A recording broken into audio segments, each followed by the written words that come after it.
Before I begin my presentation, I would like to thank the organizers of this one-day workshop on new archaeological work in Anatolia, Professor Luca Peyronel and Professor Fikri Kulakoğlu, for creating a floor for us to share the results of our scientific research with a wider audience. The fertile region of Izmir is located in the heart of central western Anatolia coastline. The region is connected to central Anatolia through the valleys of big rivers such as Caicos, Castros, and Meander on one side, and acts as one of the most important gateways of western Anatolia, opening to the Aegean Sea through the many harbor settlements located on the coast. The economic importance of the region is also underlined through metal ores of copper, silver, lead, and gold, particularly in the region of Baklatepe and ancient colophon. Therefore, with its fertile landscape and mineral sources, this unique location was an ideal landscape for habitation since prehistoric times. Izmir Region Excavations and Research Project, IREP, is an ongoing project aiming to investigate and reconstruct the environmental changes and socio-economic and political structure of the Izmir region and coastal western Anatolia during the prehistoric periods. IREP was founded in 1992 under the direction of late Professor Dr. Hayat Erkanal, and following his passing in 2019, he has been continuing under my direction as the project of Ankara University Mustafa Koç Research Center for Maritime Archaeology, ANKÜSAR. The project includes excavations at the sites of Panastepe, Baklatepe, land and underwater excavations at Limantepe, Kocabaştepe, Karaburun, Kömürburnu, and Çeşme Bağlar Arası, all located around the Gulf of Izmir. Limantepe is the key site of the IREP project. The site has a continuous stratigraphy from at least the 5th millennium BC onwards and acts as a reference point to our understanding of all the other sites.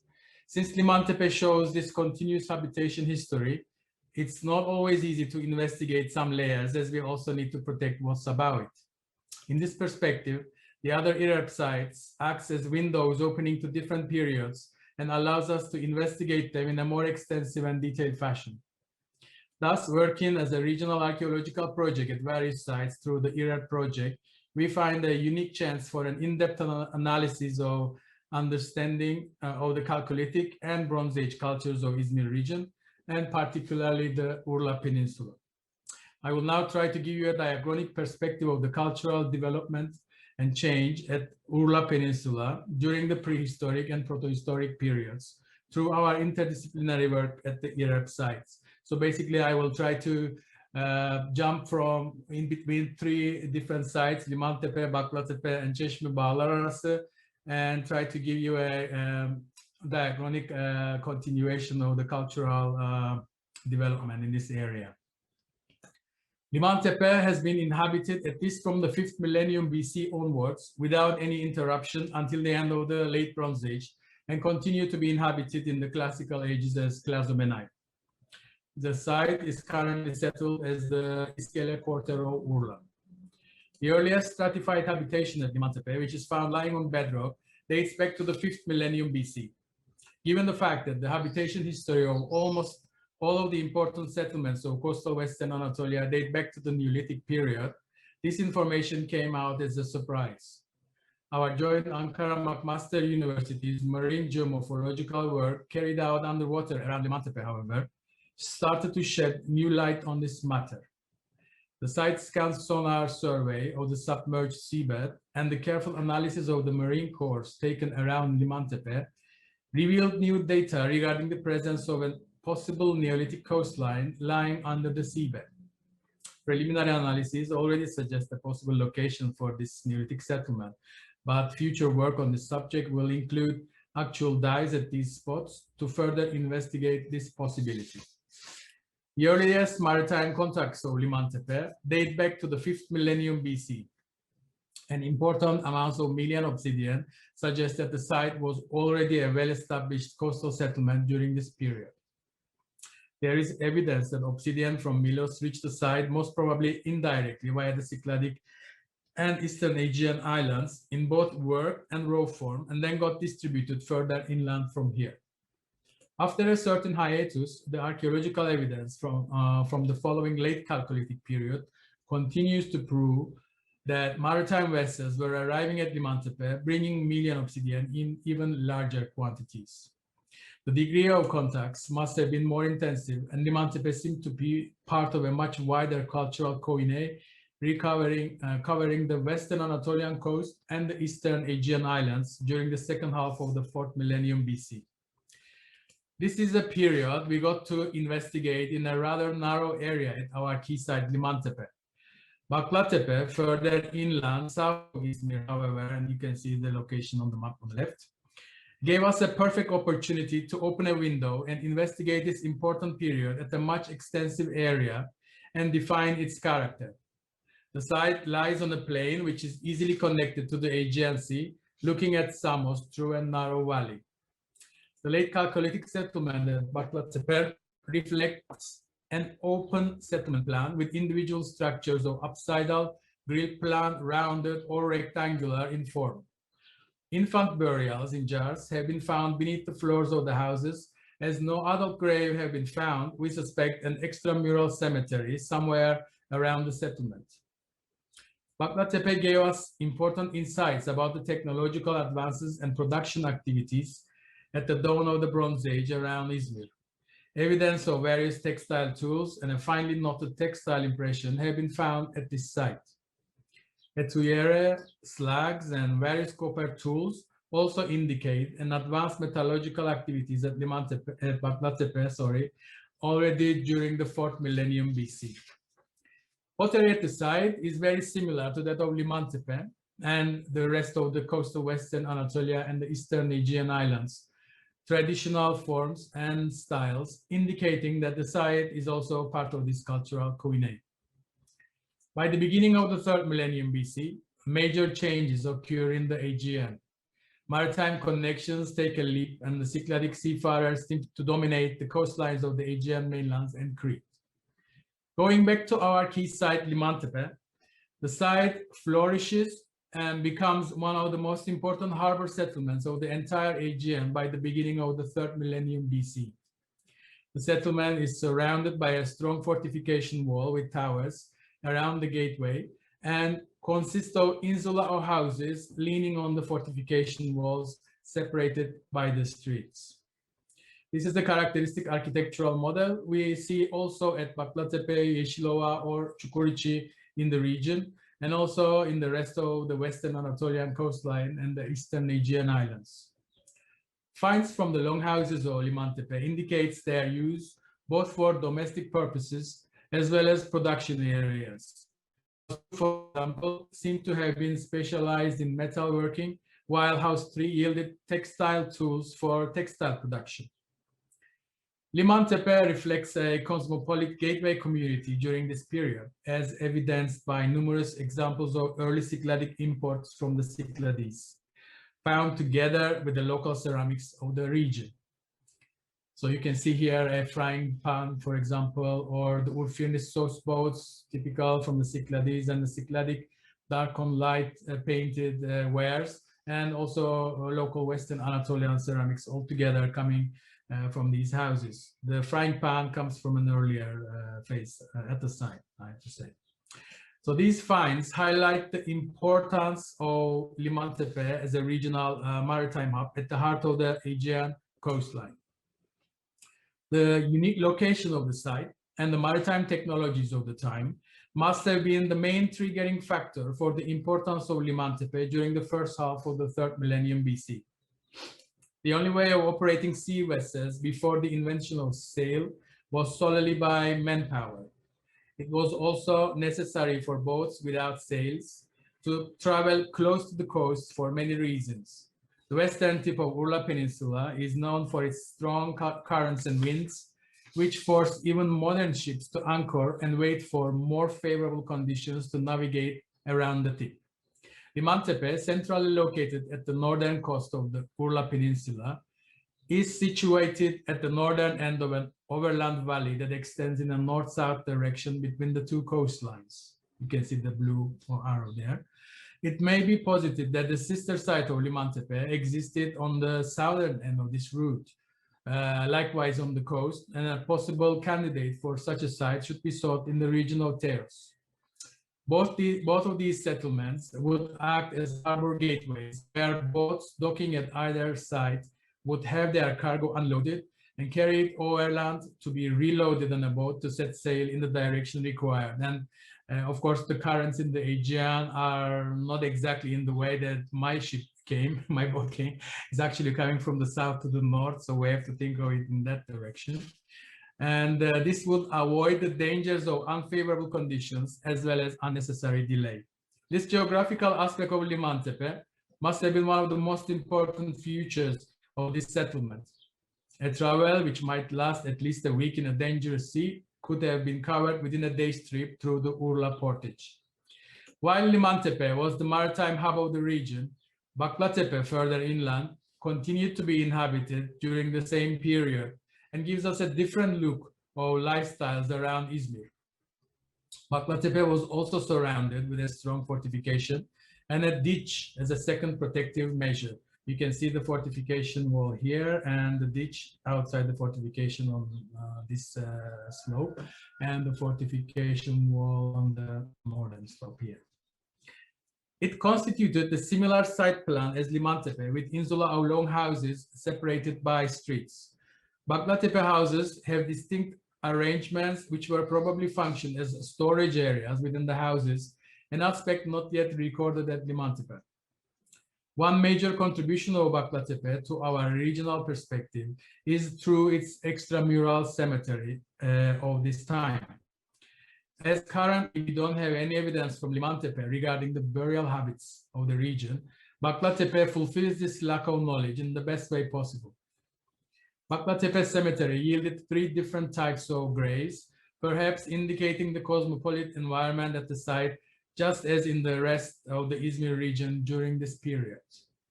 Stone cis graves and pitos graves were used multiple times, but whenever a new burial was to be placed in them, remains of the previous person was taken out of the grave, sometimes displaced right next to the grave, as in these examples of the stone cis grave.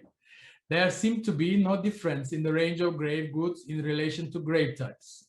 A type of black burnished jug with a flaring rim seemed to be the typical grave good at the site. Almost all the graves were rich in terms of metal finds, which included copper and silver jewelry and weapons.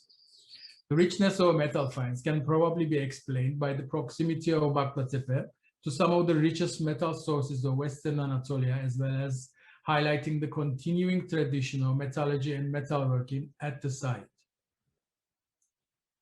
Around the middle of the 3rd millennium BC, metallurgy and metalworking took an important leap in Anatolia, and people reached far distances through complex networks of contacts for their need of raw materials and finished products. These contacts triggered circulation of people, raw materials, finished products, ideas, and technologies, and other new cultural aspects, especially coming from the East, and started to reshape the lives of Anatolian people during this period. This phenomenon, termed as Anatolian trade network, extended towards the south, west, and northwest Anatolia, and its effects can be followed in Cyprus as the Filia culture, where in Western extension manifested itself as the Kastri group in the Cyclades, and Lefkandi I assemblage on the Greek mainland. The northwestern extension reached into the Balkans via Thrace. Western Anatolian coastline, and particularly the Izmir region, located at a very important location within this distribution pattern of Anatolian trade network, where the land routes meet the sea at important harbor settlements such as Liman Tepe.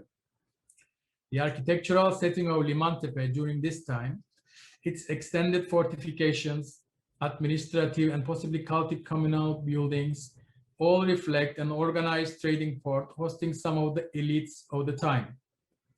The site's size extended, and a fortification system with a bastion has been identified some 600 meters away from the citadel area, perhaps indicating an extensive lower town lying under the classical remains of Clazomenai. The settlement layout within the citadel area seemed to have gone through a complete reorganization by the middle of the 3rd millennium BC.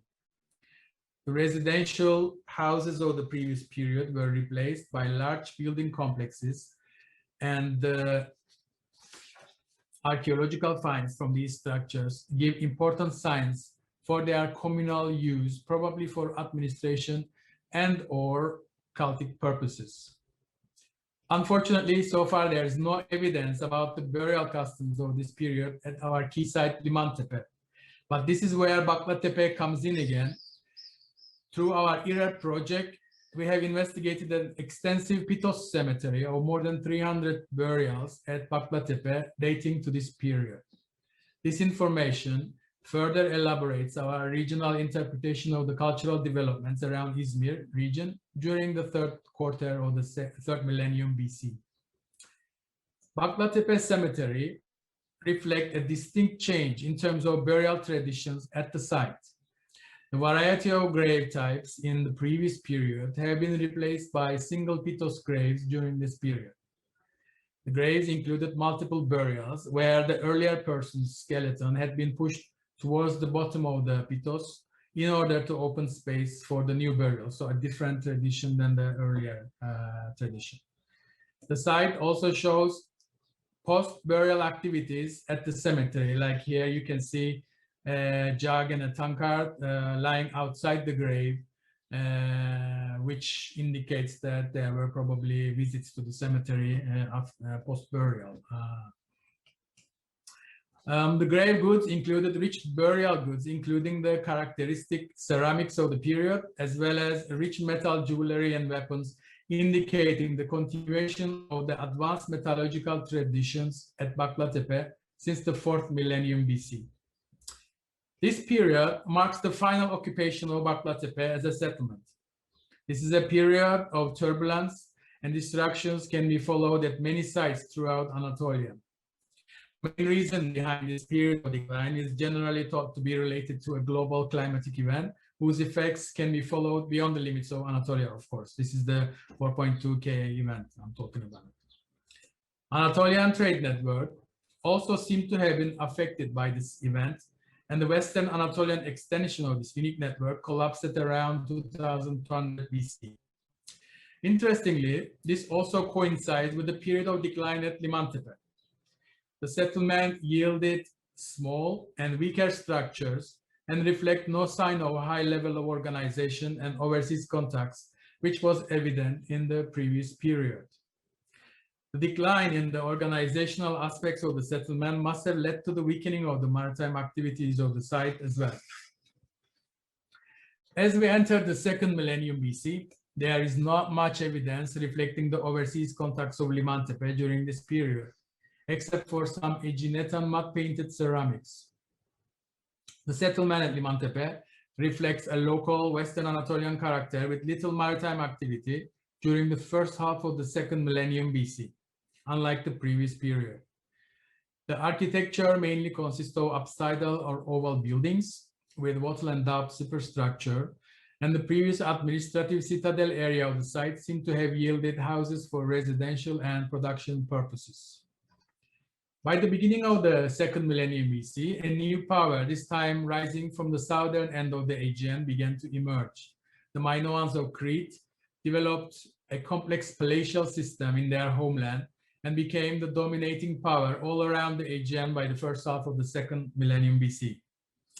Due to the limited resources of the island, the Minoans built trading posts at strategic locations or took control of important harbor towns all around the Aegean and beyond in order to supply the basics as well as the luxurious needs of the emerging elites. Rich resources of Anatolia must have quickly grasped their attention, and Minoan seafarers started to visit western coasts of Anatolia.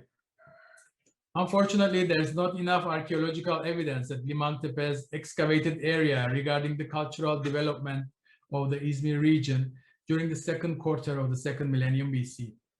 But then again, here comes another IRER site, Çeşme Bağlar Arası, this time at the westernmost tip of Urla Peninsula. Çeşme Bağlar Arası is a recently investigated site within the course of the IRER and displays important evidence for this period and Minoan activity in Western Anatolia. The site is situated within the Çeşme town, actually at the real heart of the Çeşme town, and at least inhabited from the 3rd millennium BC onwards till the end of the late Bronze Age, with various gaps in its habitation history. The earlier parts of the 2nd millennium BC is so far unknown from Çeşme Bağlar Arası. The site began to flourish by the 2nd quarter of the millennium and a fully organized harbor settlement belonging to this period. Çeşme Bağlar Arası Phase 2 reflects the earliest full organized plan of the 2nd millennium BC settlement based on the data available at hand. At least 3 successive phases have been recorded, 2C to 2A, and 2B being the best documented, the photo you see here. The severe earthquake horizon is separating phase 2B from the following 2A, further highlighting the tectonic character of the area.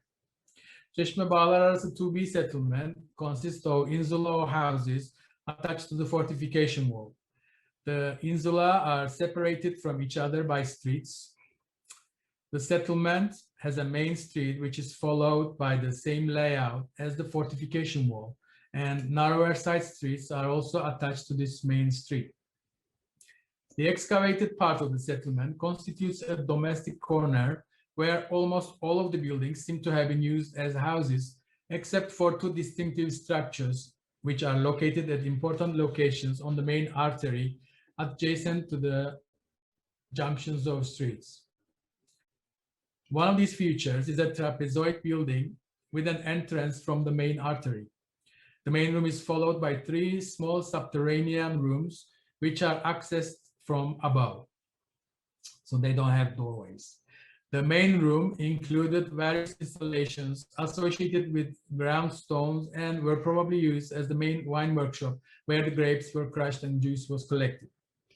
The subterranean rooms were all paved with flagstones, and the one in the middle was further plastered all over. The southern room yielded carbonized seeds of various species, indicating that it might have been used as a storage. The one in the middle was plastered on all sides and gave us the impression that this might have been a container for storing liquids, in this case, wine. And the final room included many ceramic pots, as you can see here, mainly for liquids and drinking. The wine workshop at Çeşme Bağlar Arası, located at a strategic location within the settlement, clearly demonstrates production beyond the level of a single household and also gives us important hints regarding the socio-economic organization of the inhabitants of the site during this period. A pottery kiln unearthed yet on another strategic location, again on the main artery, further gives us a glimpse of organized production activities at the site during the 2nd quarter of the 2nd millennium BC. The earliest imported pottery of Çeşme Bağlar Arası also appears during this phase. They are all in fine wares. A pedestal jar appears both in local fabrics as well as in imported form. Phase 2B at Çeşme Bağlar Arası ends with a severe earthquake which destroyed almost all the buildings and fortification wall. The following Phase 2A sees the reorganization of the site. Some streets of the previous period were blocked by the newly built walls or have been narrowed. Some walls also went out of use. This horizon is marked with the construction of numerous plaster, stone line or clay basins, along with huts and ovens all around the settlement, probably indicating a phase of survival following the earthquake. The pottery tradition continued from the previous phase with no difference. Even the imported pottery seemed to follow similar patterns, implying similar maritime connections. Çeşme Bağlar Arası Phase 2A ends with a so far unknown event, and the next phase of the site, Çeşme Bağlar Arası 1, is attested only in pits throughout the settlement. Apparently, following Phase 2A, the site stopped being inhabited and turned into a rubbish dump, an area with half-buried house remains, potential source of building materials, where numerous pits were dug and waste materials from the nearby settlement were disposed. The pits yielded a rich group of material culture, indicating a transformation in the character of the settlement. During this era, the Çeşme Bağlar Arası transformed into a very widely connected site, and its material culture shows distinctly Aegean features. Our Ankara University, British School at Athens, FitchLab collaboration on the study of pottery from Çeşme Bağlar Arası revealed that the most striking evidence for this transformation lies in the appearance of new category of ceramic vessels, richly decorated and linked to drinking sets that echo Cretan practices and reflect direct or indirect association with the Minoan world. The pits yielded numerous pottery fragments, highlighting a dramatic change in pottery manufacturing techniques from the previous period. Dark on light and light on dark varieties of painted Minoan or Minoanizing pottery and new shapes dominate the pottery repertoire, along with incense burners, well known from the Minoan cultural sphere, holds an important place. A steatite stone vase from one of the pits can be interpreted as an exotic prestige object, opening a new dimension to our understanding of the site's character during its phase. The pits also included various other finds like discoid loom weights with a groove, which again highlights a new technological element that points to new styles at Çeşme Bağlar Arası. Life at Çeşme Bağlar Arası Level 1 probably ended due to a natural event which had devastating effects on the Aegean cultures, namely the eruption of Santorini volcano. The site seemed to have been abandoned around the last quarter of the 16th century BC, which is contemporary with LM1A period, and the next sign of occupation at the site dates to the 14th century BC. A volcanic ash layer found stratified at the site has been analyzed at the Atom Institute in Vienna, and the results reveal direct evidence for the Santorini ash at the site. A layer of rubble and certain other evidence also points to a probable tsunami at the site prior to the ash fallout. Our collaborative work on creating the storyline of this event with Dr. Beverly Goodman from Haifa University is currently in its final stage, and we expect to finalize it very soon. Following the eruption of Terra volcano and the subsequent demise of the Minoan culture around the middle of the second millennium BC, another new power began to rise in the Aegean. The Mycenaean culture, flourishing on the Greek mainland, became the dominant sea power in the Aegean, as well as beyond, during the third quarter of the second millennium BC. The late Bronze Age is evidenced at Çeşme Bağlar Arası by faint remains of architectural features and some pits. The fate of Limantepe, our key site on the other hand, seemed to have changed during the late Bronze Age.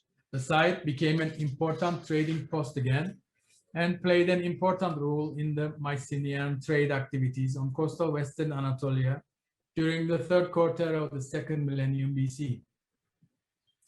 Limantepe had an extensive pottery production during this period, as indicated by many pottery kilns. Although there is not yet much evidence, the region must have been also advanced in wine and possibly olive oil production already during the late Bronze Age. And these two must have been some of the important resources Limantepe had to offer to the wider Mycenaean world. Again, no evidence for the burial traditions of the region have been encountered at Limantepe, but our excavations at Kömürburnu in Karaburun, where you can see on the map on the right, revealed a tradition of Tolos and Pitos type graves existence in Urla Peninsula, just like the similar examples at Panastepe Cemetery. Baklatepe, on the other hand, yielded a unique grave dating to this period. The mound must have been used as a high place by a nearby late Bronze Age community in order to build a chamber tomb for their probable leader. The built chamber tomb of Baklatepe included at least 8 cremations and rich grave goods ranging from gold to ivory and pottery to bronze weapons, indicating a high hierarchical level for the deceased buried in this grave. Bioarchaeological material from the IRER project is currently being studied under the supervision of Dr. Valasia Isaikidu. The archaeozoological material will be studied by her, while the archaeobotanical remains are currently being studied as a PhD thesis by Tom Malthus at Oxford University. The textile implements from the sites are being studied by Dr. Melissa Fetes from Salzburg University. Izmir Region Excavations and Research Project, IREP, is also working underwater, investigating the submerged harbor facilities of Liman Tepe Klazumenay. The underwater excavations at the submerged harbor started in 2000 as a collaborative project of Ankara and Haifa universities and have been continuing as an Ankara University project since 2007. Excavations so far revealed the presence of a major archaic port in use at least from the 7th century BC onwards. There seemed to be a gap following the 6th century in the history of use of the harbor, and another period of busy sea traffic can be observed at the same location during the 4th century BC. Izmir Region Excavations and Research Project, IREP, of Ankara University, started as a pioneering project with a focus on investigating the pre-classical cultures of Izmir region, more specifically the Urla Peninsula, the westernmost point of Anatolia. We have been conducting land and underwater excavations at various coastal settlements at strategic locations and approaching the past with a regional perspective rather than looking at it from through a single site, only in order to better understand the lifeways and changing socioeconomic and political structure around the coastal central western Anatolia through time. The IREP project of Ankara University has recently been chosen as the first and only so far cultural heritage project from Turkey to be added to the good practices list of Strategy 21 program of Council of Europe. So we are very honored and feel proud about this development as well. And finally, IREP has been continuing in a collaborative effort of international participation and interdisciplinary work. I would like to thank to everyone involved in this project in the past and in present for their valuable efforts and contributions. Finally, I would also like to express our gratitude to the supporting institutes of the IREP project since its beginning. Thank you very much for your patience as well.